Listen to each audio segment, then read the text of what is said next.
পরিস্থিতিটা খুব নাজুক। নানান রকমের কনস্পিরেসি থিওরি সোশ্যাল মিডিয়ামে ভাসছে। হ্যাকারদের সংশ্লিষ্টতার কথা বলা হচ্ছে যে এরকম একটি ঘটনা ঘটবে তা কয়েকদিন আগেই জানান দেওয়া হয়েছিল, এবং তার পরে কোইন্সিডেন্টালি এইরকম একটি দুর্ঘটনা ঘটায় সবাই এখন উদ্বিগ্ন যে সামনে এই প্রফেসর ইউনূসের হুকুমতে আর কি কি দুর্ঘটনা অপেক্ষা করছে আমাদের জন্য। এই যে হ্যাকারদের কথা বলা হচ্ছে, এটা কি নোটিশ কেউ কি করেছেন আগে? আপনার কি মনে হচ্ছে? আমার তো মনে হয় না, কারণ হচ্ছে আমাদের এখানে হ্যাপি গো লাকি মার্কা একটা ভাবচক্কর আছে। যারা দেশ পরিচালনার দায়িত্বে আছেন তারা এখনো সেই জুলাই অগাস্টের মৌতাতে সময় কাটাচ্ছেন, আর বিশেষ করে বছর ঘুরে আবার সেই ৩৬ জুলাইয়ের কমেমোরেশনের বিষয়টি এসছে। তো ফলে তারা এখন সেই স্মরণ সভা নিয়ে ব্যস্ত এবং কোনো কিছুই আর তাদের কাছে ধর্তব্যের মধ্যে পড়ছে বলে মনে হয় না। অনলাইনে নানা ধরনের কথাবার্তা আসছে যে একটা ব্যাপার হচ্ছে গোপালগঞ্জে পরিস্থিতির কারণে সামরিক বাহিনী যে ভাবমূর্তি সংকটে পড়েছে, এটা অন্যদিকে দৃষ্টি ফেরানো কি না, আপনি কি মনে করেন বিষয়টা? দেখুন, সেটা হচ্ছে এই যে বেশ কয়েক সপ্তাহ আগে জামাতে ইসলামীর পক্ষ থেকে বলা হয়েছিল যে ত্রয়োদশ সংসদ নির্বাচন হতে হবে জাতিসংঘের তত্ত্বাবধানে, অর্থাৎ জাতিসংঘের শান্তিরক্ষী মিশন আসবে ইলেকশন কন্ডাক্ট করতে। কখন এমনটি হয়? যদি কনফ্লিক্ট জোন থাকে, যেমন ক্যাম্বোডিয়াতে হয়েছিল, আপনার অস্ট্রেলিয়ার কাছের দেশ ডেমোক্রেটিক রিপাবলিক অফ তিমর লেস্টেতে হয়েছিল। সেই বিখ্যাত সিনেমা বালিবো 5 নিশ্চয়ই আপনার মনে আছে, যথেষ্ট আলোড়ন সৃষ্টি করেছিল। তো সেটি আমরা জানি। এই কনফ্লিক্ট জোনে আনুষ্ঠানিকভাবে প্রবেশের জন্য সকল উদ্যোগ ইতিমধ্যে আপনার সংস্থাপিত হয়েছে। জাতিসংঘের পক্ষ থেকে আপনার যে হিউম্যান রাইটস দপ্তর, সেটি 17তম স্বাগতিক দেশ হিসেবে আমরা আবির্ভূত হয়েছি এবং 3 বছরের একটা কন্ট্রাক্টে চলে গেছি আমরা। এবং স্লোলি বাট শিওরলি আমরা কনফ্লিক্ট জোনে রূপান্তরিত হয়ে জাতিসংঘ বাহিনীর যে উপস্থিতির জাস্টিফিকেশন সেটি তৈরি করে ফেলেছি। এবং অগাস্টে আমি যতটুকু জানি মার্কিনরা সবচেয়ে বড় contributor two UN in terms of funding. তারা মানে বর্তমান প্রশাসন, ট্রাম্প প্রশাসন, তারা সম্ভবত 85% আপনার ফান্ডিং তারা কাট করলে জাতিসংঘ একটা সুস্ট্রিং বাজেটে পড়ে যাবে। সেরকম একটা সুস্ট্রিং বাজেটে যখন পড়বে তখন কিন্তু খুব বেশি দূরবর্তী দেশ থেকে আপনার শান্তিরক্ষীদের আনা নেওয়ার এই ঝামেলাটায় তারা যাবে না।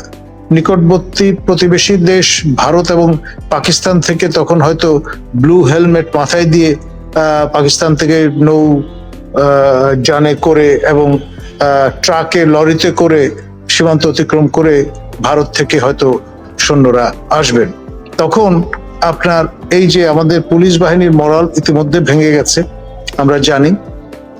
সশস্ত্র বাহিনী যেহেতু এইরকম একটি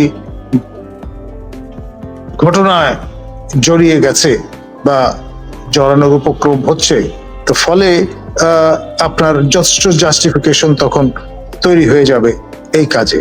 জামাত বাংলাদেশের সবচেয়ে পুরনো রাজনৈতিক দল, ব্রিটিশ আমলে গঠিত, এক, এমনকি আওয়ামী লীগের চেয়ে পুরনো রাজনৈতিক দল।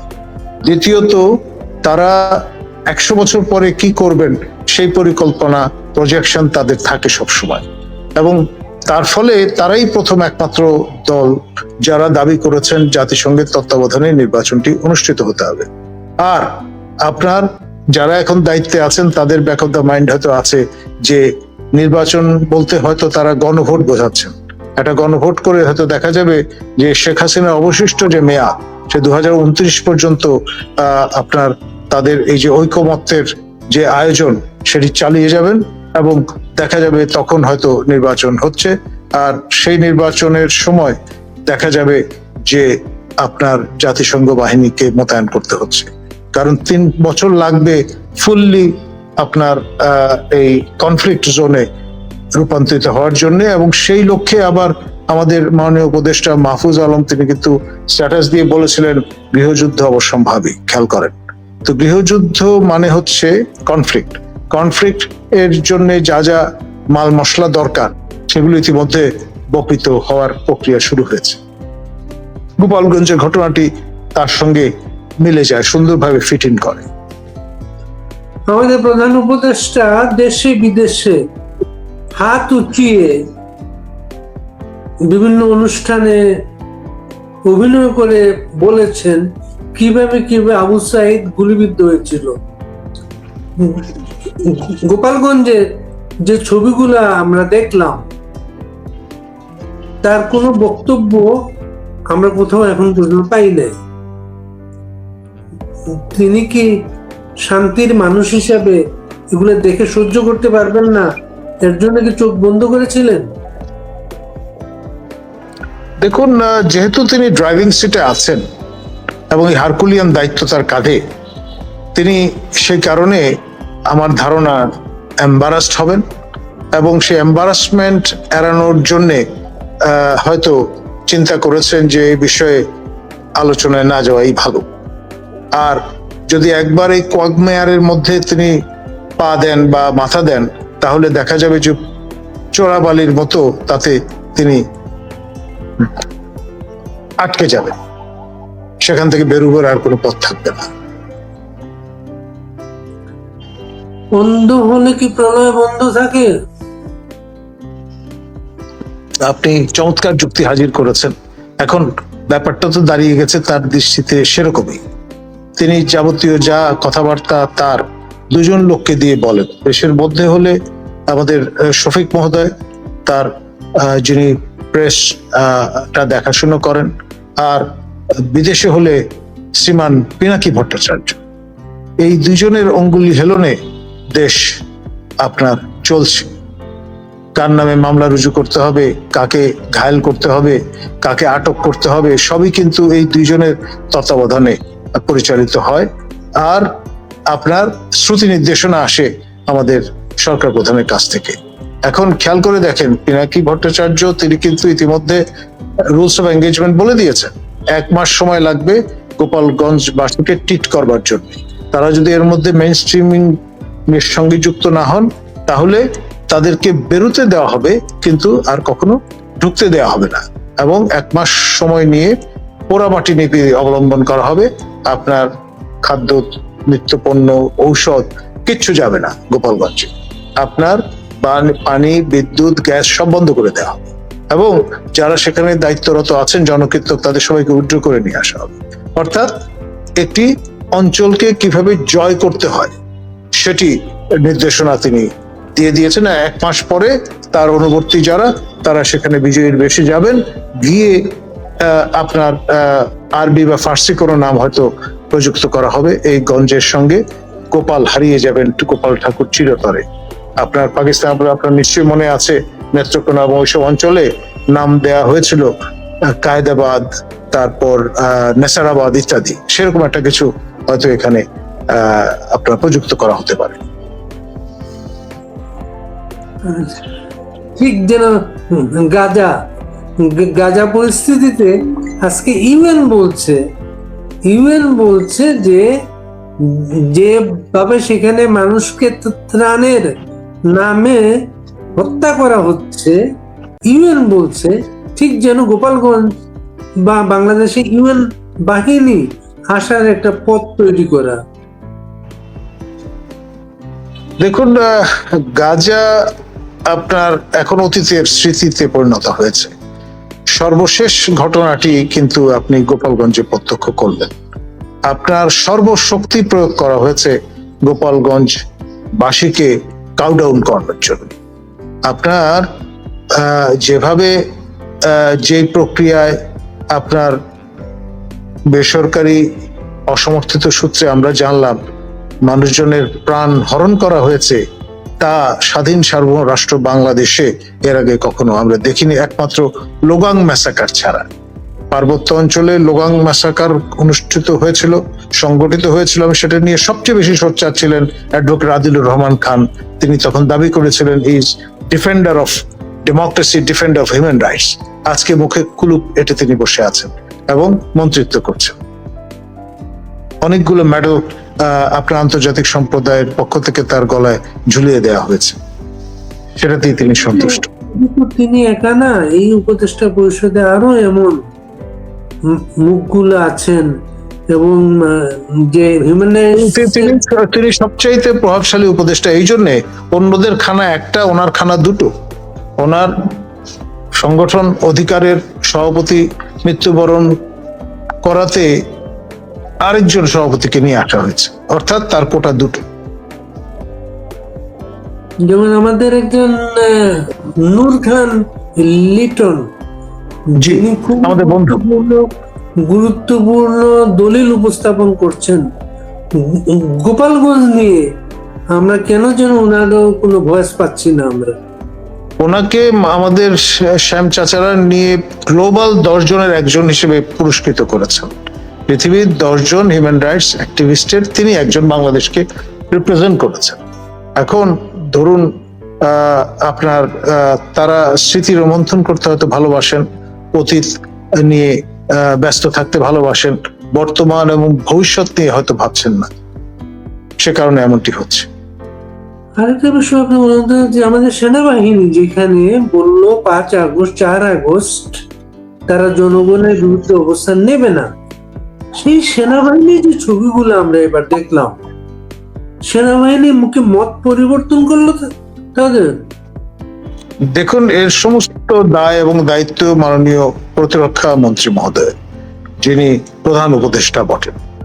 তিনি রুলস অফ এঙ্গেজমেন্ট ঠিক করে দিয়েছেন, শ্রুতি নির্দেশনা দিয়ে দিয়েছেন, এবং তারা তামিল করেছেন। কিছু করার নেই। নিরাপত্তা দায়িত্বে, শৃঙ্খলার দায়িত্বে যারা থাকেন, তাদের রুলস অফ এঙ্গেজমেন্ট সবসময় একরকম থাকে না। আপনার শেখ হাসিনার হুকুমতের সময় এটি ওই 3রা আগস্ট 2024 যেটি আমরা জেনেছিলাম, সেখান থেকে এখন ইউনূস শাহীর আমলে হুকুমত পাল্টে গেছে এবং রুলস অফ এঙ্গেজমেন্ট পাল্টে গেছে। সেটাই আমরা প্রত্যক্ষ করব। এবং গোপালগঞ্জের পরে প্রথম তাকে আমরা দেখলাম সেনানিবাসের অনুষ্ঠানে। এবং এটি আপনার প্রমোশন বোর্ডে আমরা জানি কাস্টমারি, সরকার প্রধান এবং প্রতিরক্ষা মন্ত্রী হিসেবে সবসময় যিনি যখন এই দায়িত্বে থাকেন তিনি সেখানে গ্রেস করেন অকেশনটা। আপনার কি মনে হচ্ছে গোপালগঞ্জ পরিস্থিতি নিয়ন্ত্রণে এসেছে বা আসা সম্ভব? দেখুন, ইনজুরিটা কিন্তু ডিপ ডাউন। আপনাকে বুঝতে হবে যে মথুয়া যে সম্প্রদায়, তাদের একেবারে মর্মমূলে আপনি আঘাত এনেছেন, এবং তাদের ক্লাউড কিন্তু শুধুমাত্র দেশের গণ্ডির মধ্যে সীমাবদ্ধ নেই, আমাদের প্রতিবেশী রাজ্যগুলোর মধ্যে আছে।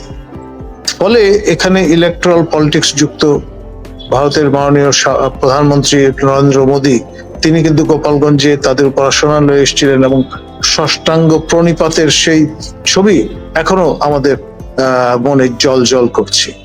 তো সেই যে রিচটা তাদের, সেটি কিন্তু ভুলে গেলে চলবে না।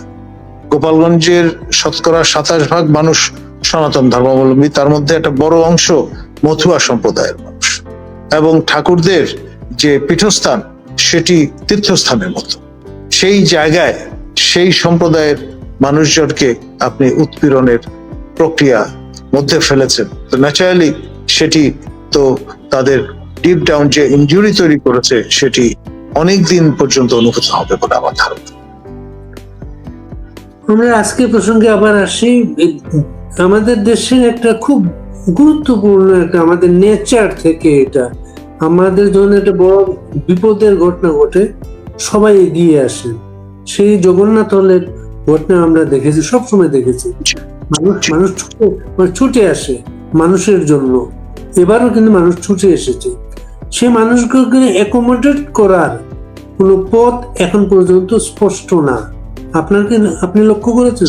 যে ভয়ঙ্কর বার্তাটা আমি শুনেছি সেটি হচ্ছে তিতুমির কলেজের একজন ছাত্র, তিনি রক্ত দেবেন সেই মনোভাব নিয়ে এসছিলেন, পথিমধ্যে তাকে মবের শিকার হতে হয়েছে।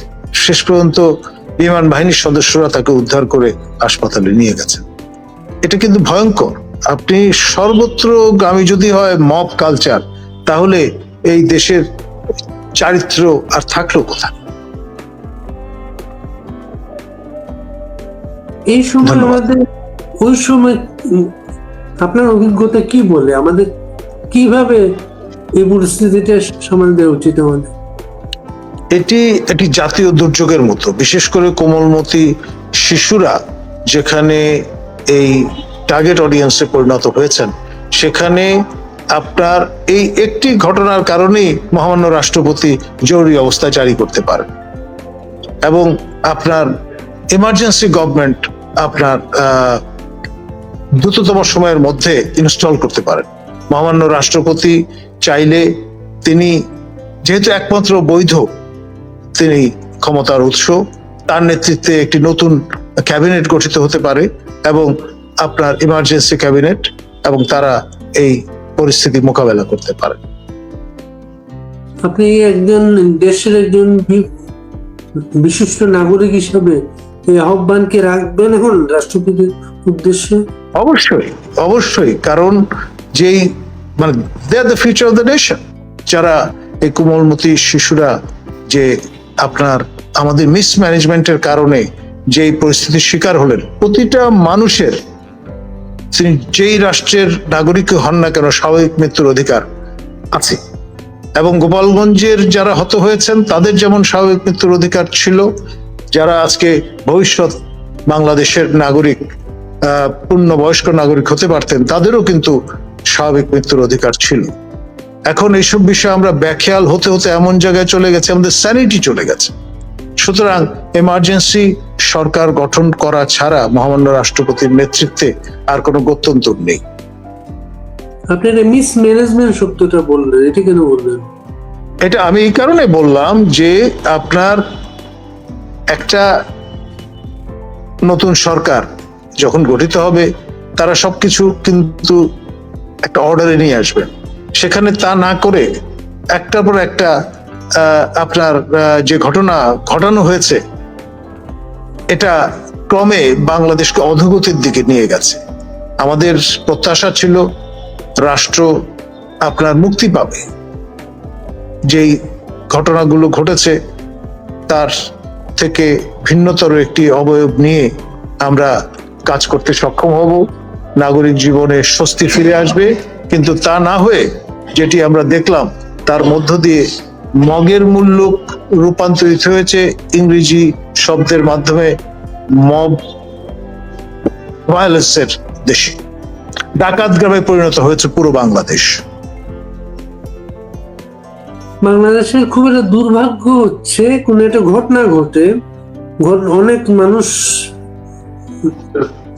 ব্যবহারে প্রাণ হারান, রাষ্ট্র তাদেরকে 20,000 টাকা করে পরিবারকে দেয় এর দাফনের ব্যবস্থা করার জন্য। মানুষের জীবনের মূল্য রাষ্ট্র 20,000 টাকা ঠিক করে। কিন্তু এবারও কি তেমন হতে পারে? কোনো প্রস্তাব থাকতে পারে এখানে? দেখুন, আমি তো মনে করি রাষ্ট্রের পক্ষ থেকে 1 কোটি টাকা করে ক্ষতিপূরণ দেওয়া উচিত প্রতিটি পরিবারকে। তাহলে তখন it will start pinching. Otherwise এই যে 10,000 20,000 টাকা, এটা after all at the end of the day জনগণের করের টাকা, এবং যারা কর প্রদান করেন তারা নির্বিকার। আপনার ক্রিটিক্যাল মাসে তারা এখনো নিজেদের রূপান্তরিত করতে পারেননি, এবং যখনই উচ্চ মূল্য নির্ধারণ করা হবে ক্ষতিপূরণের, তখন কিন্তু মানুষের সবার নজর খোলাসা হবে, এবং যারা দায়িত্বে আছেন যা ইচ্ছা তাই তারা করতে পারবেন না। এইসব পরিস্থিতিতে আমাদের হসপিটাল গড়ে উঠছে ঢাকায়, শেখ হাসিনা বার্ন ইনস্টিটিউট, যেটার নাম হয়তো পরিবর্তন হয়ে গেছে। ওই প্রতিষ্ঠানটা যিনি গড়ে তুলেছিলেন ডক্টর সামন্তলাল সেন, তিনি এই ব্যাপারে একটা বিশেষজ্ঞ ব্যক্তি। তিনি সম্ভবত এখন গ্রেপ্তার অবস্থায় কারাগারে আছে। আর বলা হচ্ছে, আমি একটা নিউজে দেখলাম যে প্রয়োজনে বিদেশ থেকে চিকিৎসক আনা হবে। আমার মানুষটাকে বলে মানে এখানে যে মাইন্ডসেটটা সেটা হচ্ছে দেশি ঠাকুর ফেলিয়া বিদেশি কুকুর ধরি, তো এরকম তো হবেই। আপনি ডক্টর সামন্তলাল সেনকে যখন কেউ চিনত না তখন থেকে আমি তাকে চিনি। আপনার রাজকীয় দিনেমার সরকারের পক্ষ থেকে multi sectoral programme on violence against women বলে একটি প্রকল্প চালু করা হয়েছিল। সেই প্রকল্পের আমি ছিলাম ইনস্টিটিউশনাল এক্সপার্ট, এবং সেই সূত্র ধরে ঢাকা মেডিকেল কলেজে আমি গিয়েছিলাম সরজমিনে পরিস্থিতি দেখতে। তখন সামন্তলাল বাবুর সঙ্গে আমার পরিচয়, এবং সেই থেকে আমি তাকে চিনি। একজন ডেডিকেটেড মানুষ, এবং তার বিকল্প বাংলাদেশে এখন পর্যন্ত গড়ে ওঠেনি। এখন ওই যে বললাম দেশি ঠাকুর ফেলিয়া বিদেশি কুকুর ধরির এই মানসিকতার বাইরে আমরা যেতে পারিনি। আপনার নোবেল জয় করতে পেরেছি ঠিকই, কিন্তু সেটি বেসিক্যালি মার্কেটিং এবং প্যাকেজিং এর কারণে। এর যে অন্তর্নিহিত উদ্দেশ্য সেটা আমরা মিস করে গেছি।